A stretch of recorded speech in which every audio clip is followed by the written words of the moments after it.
नमस्कार, स्वागत आहे जितकी कहाणीमधील भाग 7.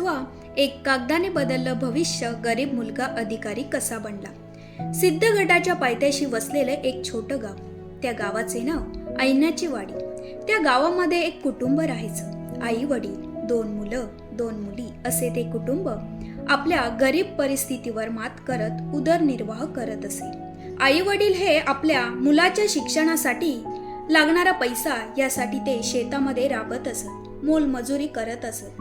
कारण त्या आई वडिलांचं स्वप्न होतं की आपल्या मोठ्या मुलांनी मोठा साहेब व्हावं. त्यांच्या मोठ्या मुलाचं नाव नयन. हा शांत स्वभावाचा होता, पण त्याला अभ्यास करणे, शाळेत जाणे या गोष्टीचा अतिशय कंटाळा असायचा.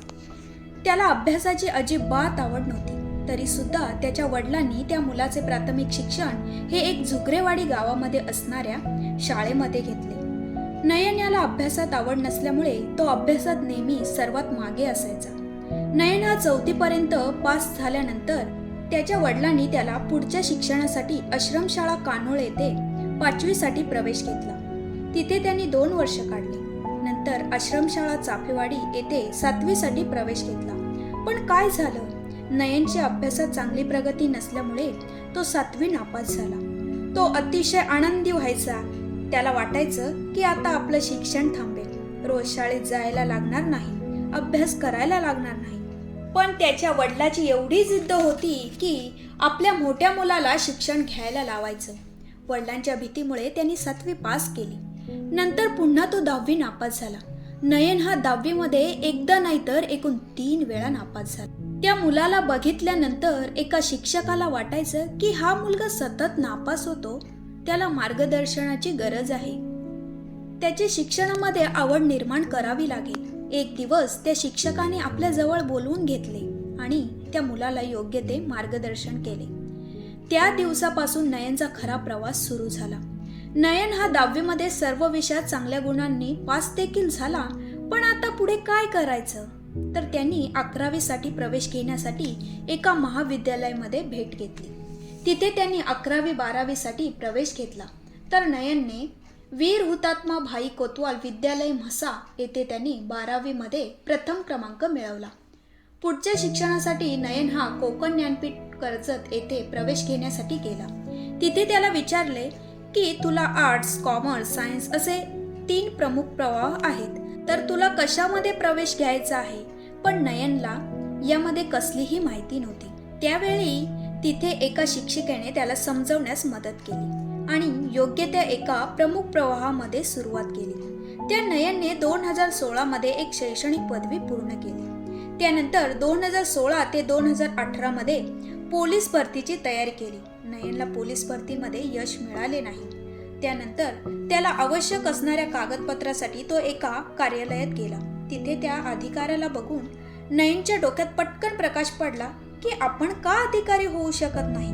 त्या दिवसापासून नयनने आपल्या नवीन प्रवासाला सुरुवात केली.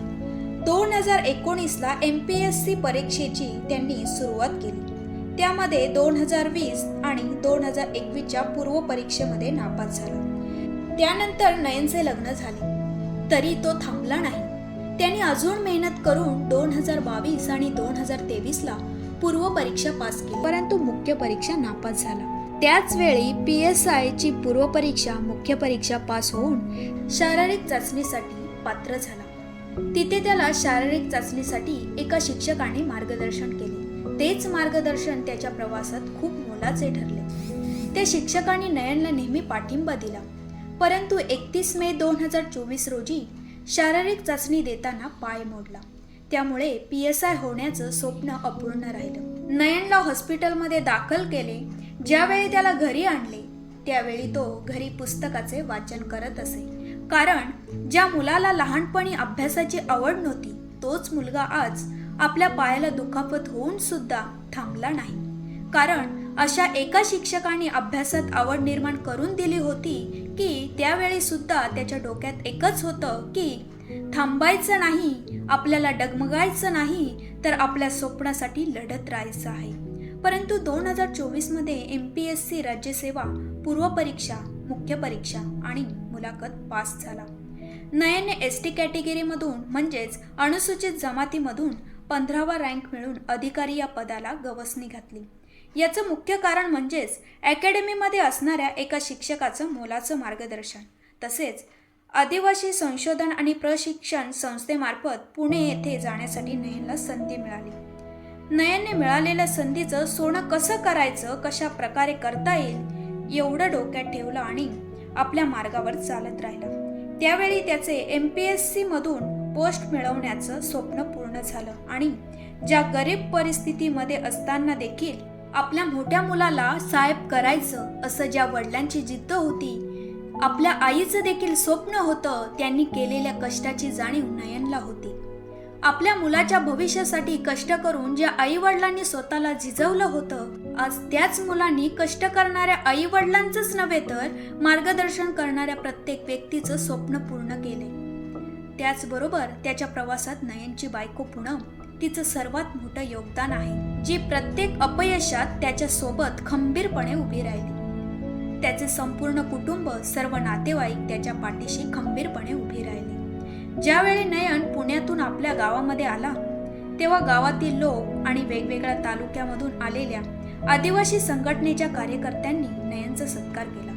त्यावेळी नयनने सांगितले की हे यश त्या प्रत्येक व्यक्तीचं आहे, ज्यांनी मला प्रत्यक्ष किंवा अप्रत्यक्ष कोणत्या ना कोणत्या स्वरूपात मदत केली, साथ दिली. त्या सर्वांचे आज मी मनापासून आभार मानतो. आपल्याला गरीब परिस्थिती ही थांबवत नाही, ती योग्य दिशा दाखवते. जी व्यक्ती स्वप्न बघते, अपयशात न डगमगता देखील स्वतःच्या स्वप्नासाठी लढते, त्या व्यक्तीला यश हे नक्कीच मिळते. या गोष्टीवरून आपणास असे कळते की आपल्या आयुष्यात किती जरी अपयश आले तरी खचून न जाता आपण आपल्या आईवडिलांच्या स्वप्नासाठी, स्वतःच्या स्वप्नासाठी लढलो पाहिजे.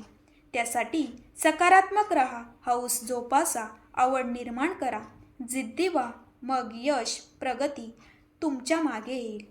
तर पुन्हा भेटू एक नवीन गोष्टीसह. धन्यवाद.